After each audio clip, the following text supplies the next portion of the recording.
All right, people.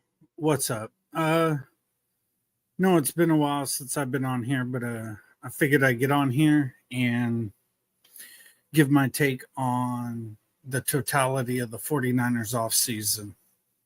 Um, but before I do that, since I'm recording this on Memorial Day, I just want to say uh, to all my brothers and sisters that came before me and paved the way and made the ultimate sacrifice so that I can feel honored to wear the uniform of our country for the time that I did wear it and go to foreign lands to protect this nation. I just want to say thank you to those that never returned and made the ultimate sacrifice for their country, for a whole nation of people that they never met a day in their life, but they raised their right hand, swore allegiance to this country and the Constitution to protect it from all sorts of evils.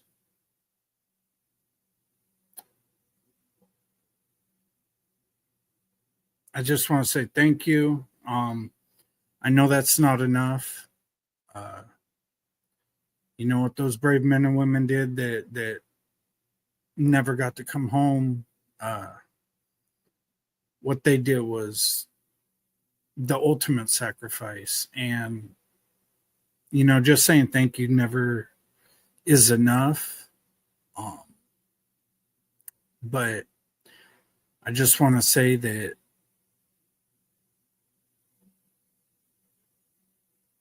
I guess till I see you guys in the halls of Valhalla, till Valhalla. But this is a real somber day for me, because I love this country so much, and the sacrifice of the many for this country never goes unnoticed by me. And,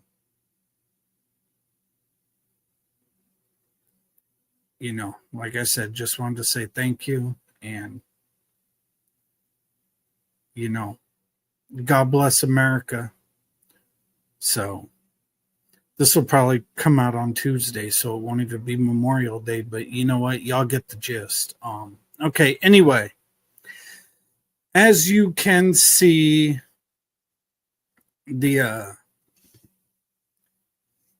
going to talk about the 49ers offseason.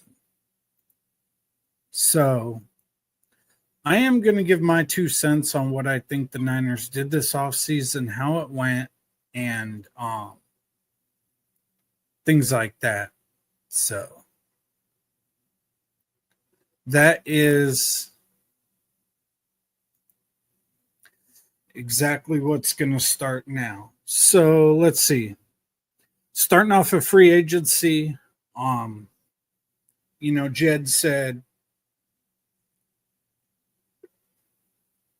we weren't going to spend a lot of money this year. Hell,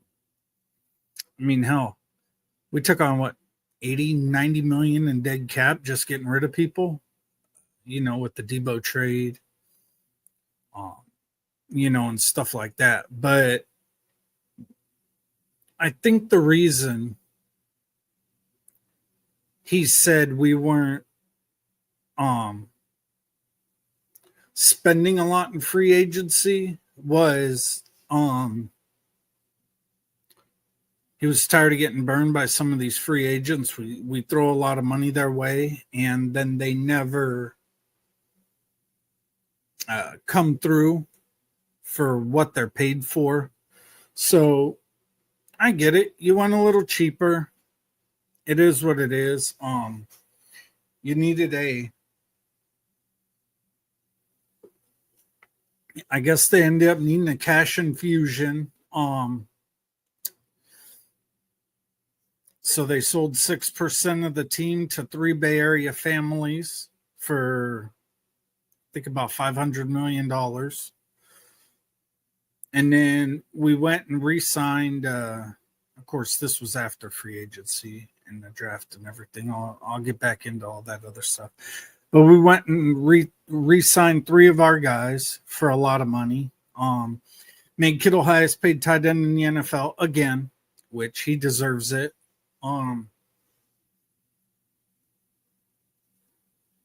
Made Warner the highest paid tight end, or the highest paid linebacker in the NFL. He deserves it. Signed Brock Purdy to a contract, 5 years, $265. Was it fit? It comes out to $53 a year, but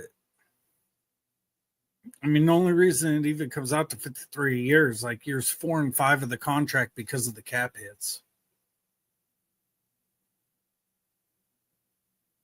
And that's also something I want to get into.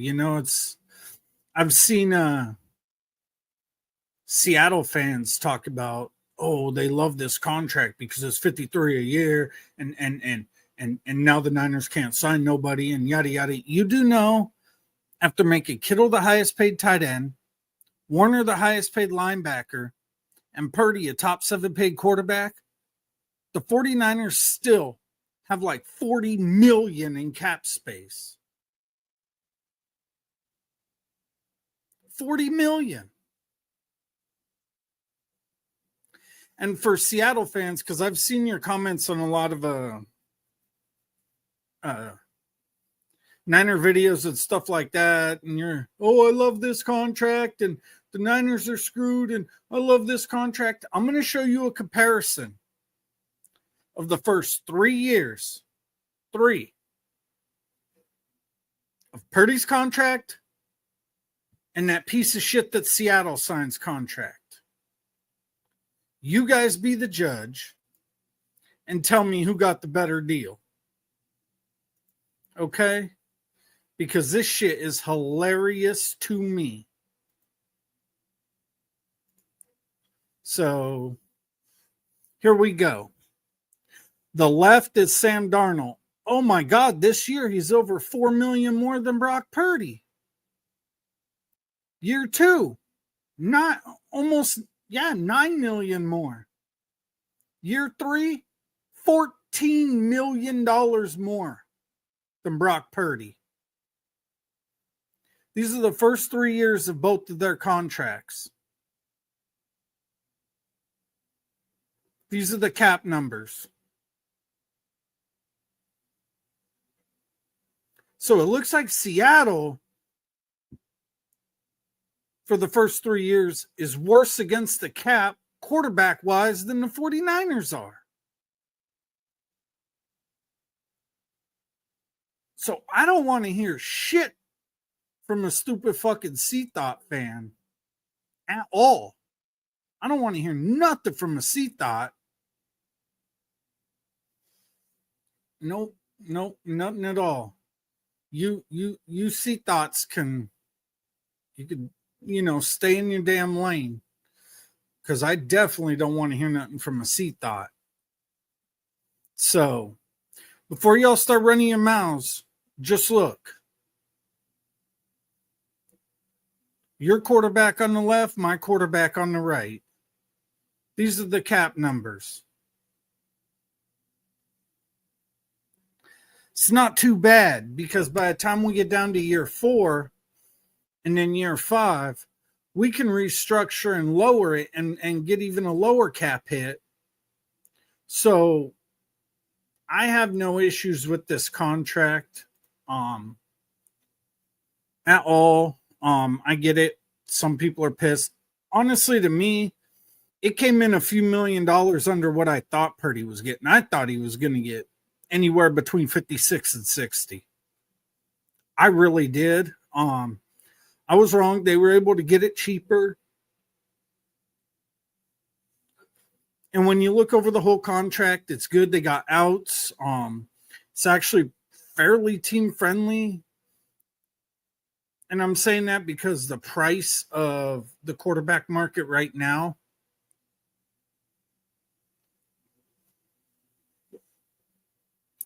so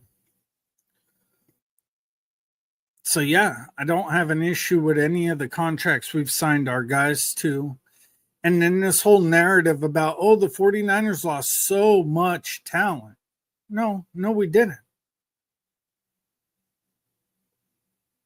We really didn't. I mean, the two biggest pieces of talent we lost were Huff and Greenlaw. I mean, it sucked and stuff like that, but I kind of understand why the Greenlaw one they let go, because of his injury history and the way they were coming with money, cap-wise and stuff like that. And there were some other factors. I know Greenlaw wanted to be the man, be the middle backer, the one calling the shots and things like that. And with Fred here, that's not going to happen. Fred's our guy. And that's just how it is. So, whatever. We lost him. Okay, I get it. Cool. But the Niners went ahead this offseason, signed a bunch of special teams guys to help out with the new special teams coach. They're going to try to get this 32nd ranked special teams right. With Salah back in the building, I expect this defense to be right. And what we did in the draft, I liked, because we hit areas we needed badly. Rebuilt the whole defensive line basically in our first 5 picks. Our first 5 picks, we basically rebuilt the D-line. I mean, first, second round, we got 2 D linemen. Then 4th round, we got a 3rd D lineman.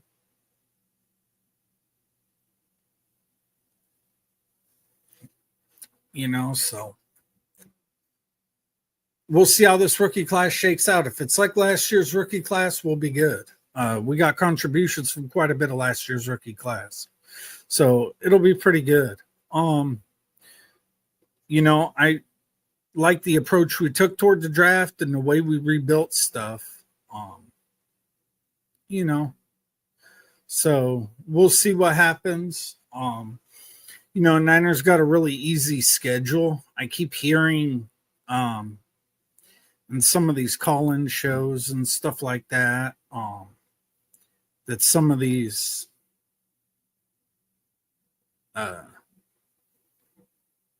Niner people do. I keep hearing fans talk about 8-9 wins is all the Niners are getting. If you believe that, go root for another team. That's just my fucking opinion. And if you don't like it, go argue with your mom or eat a bag of dicks. I really don't care. Because with this schedule, this team is winning more than 8 or 9 games. I'm saying, just like I have the last 3 or 4 years, our floor is 10.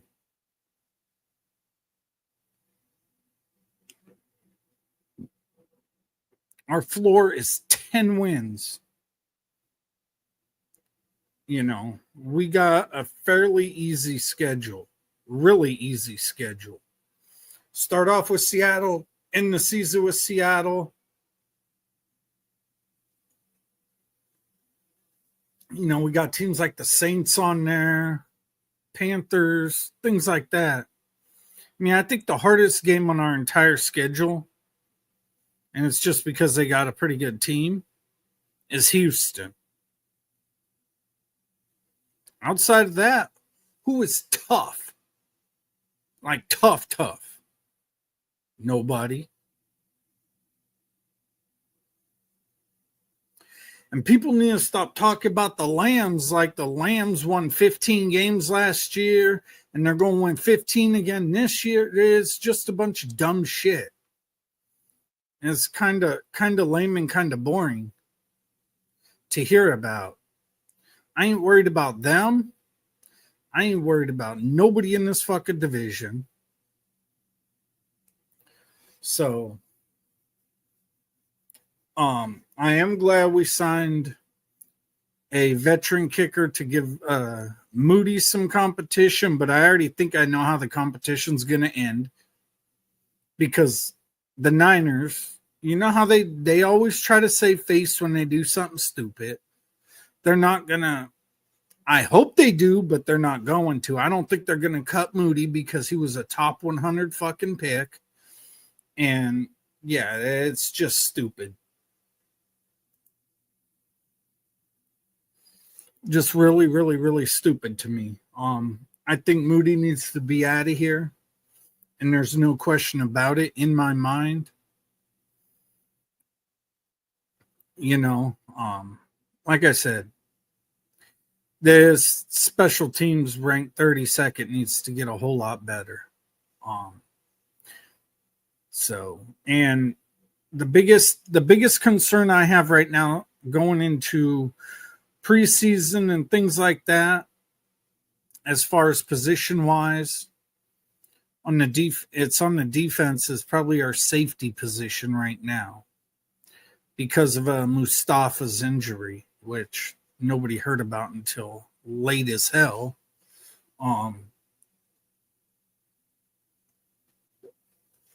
At least as far as the fan base goes, you know. So yeah, we're gonna have to see what happens with that. We're gonna see if Marquise Siegel's turns out to be anything. If Jair Brown can go back to his rookie form and improve off of that.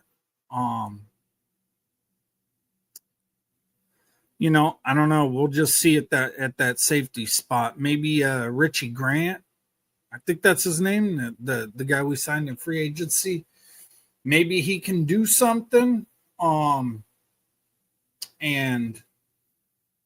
I don't know. We'll see. But as the offense goes, yeah, I get it. Our offensive line's got question marks. I wish we'd have a center competition, but the Niners overselling it, and they seem to like Jake Brendel way too much. You know, so yeah, I mean, other than that, I really don't know what to tell you because I just think Brendel's not the guy. I think the kid we drafted from Iowa this year in, I think, the 7th round, he could probably make a play for the starting left guard job.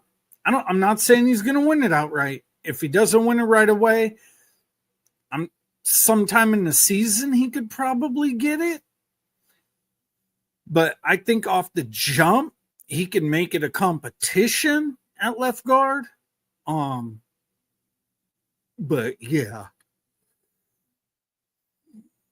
I think McKivitz is gone after this year because from what I heard, I think him and Purdy got the same agent. And after the contract he got for Purdy, he's probably going to try to have some team pay Aaron Banks type money for McKivitz after the season. We damn sure ain't doing that because McKivitz ain't worth that at right tackle. There ain't no way that man's worth $78 million. Nope. But you know, CMC back. I think this offense will be fine. We'll be able to move the ball, score points, things like that. But defense, we're going to have to get a lot of contributions from young guys, especially the 3 draft picks we got on the D line.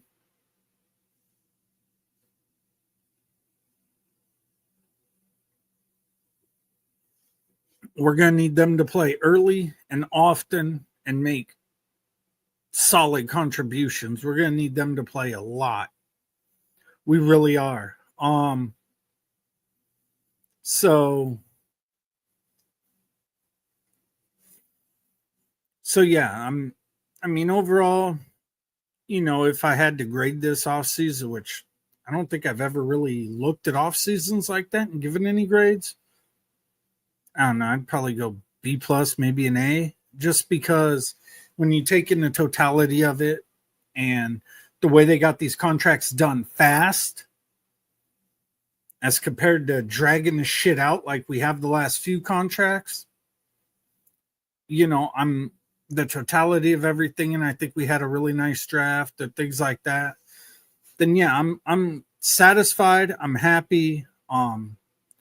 This off season's gone really well. No drama, nothing. I'm loving it, to be honest with you. I really am. So yeah, I honestly I thought this video was going to be longer, but it's not a lot to talk about getting on here giving my opinion. I mean, I probably could ramble on for an hour or so if I wanted to, but I'm not. I'll leave that to some of these other so-called content creators. I mean, there's some that are cool, others aren't. And if people want me to name names, I don't need to do that. I've been on here doing this shit long before any of them were around. So I don't need to name names on anybody. So. But yeah, and you're not, one thing you'll never get from me either is clickbait titles, just dumb that says dumb shit on them. I get it.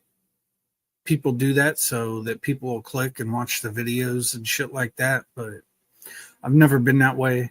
If you don't like my content, don't watch. If you do, watch, like, subscribe, all that good shit. Do it if only if you like, though.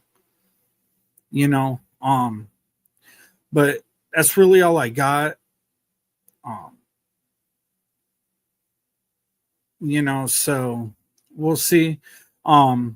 When we get closer to the season, I'm gonna try to get on here a little more often and make more of these videos and things like that. But for now, because I'm probably gonna be going on vacation here soon, take my kids somewhere. I'm not sure where yet. We'll see. But and with work, being a single parent, I just got all kinds of shit I got going on. But I will try getting on here and doing these a little more often. And seeing if I can't bring you guys some better content, some good content.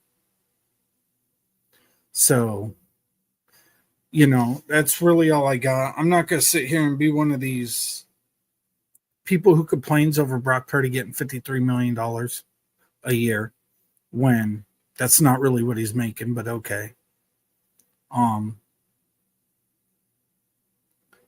mean, after all the numbers come out and stuff like that, maybe with the bonuses and stuff, yes. But as far as cap hits go, I don't understand why people bitch when somebody makes 50-something million and a cap hit doesn't reflect that. Who cares if they get money on the side for fucking bonuses and all this other crap and signing bonuses and shit like that? Quit checking people's pockets. Who the fuck cares? It's the quarterback market in the NFL with the cap going up every fucking year. This is how it is. Stop crying and bitching. So, and I know I shouldn't do this sitting down, but this is for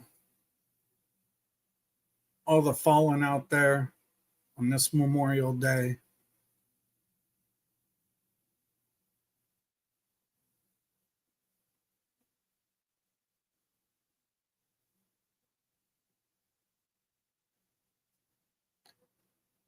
That's all I got. It's the vet out.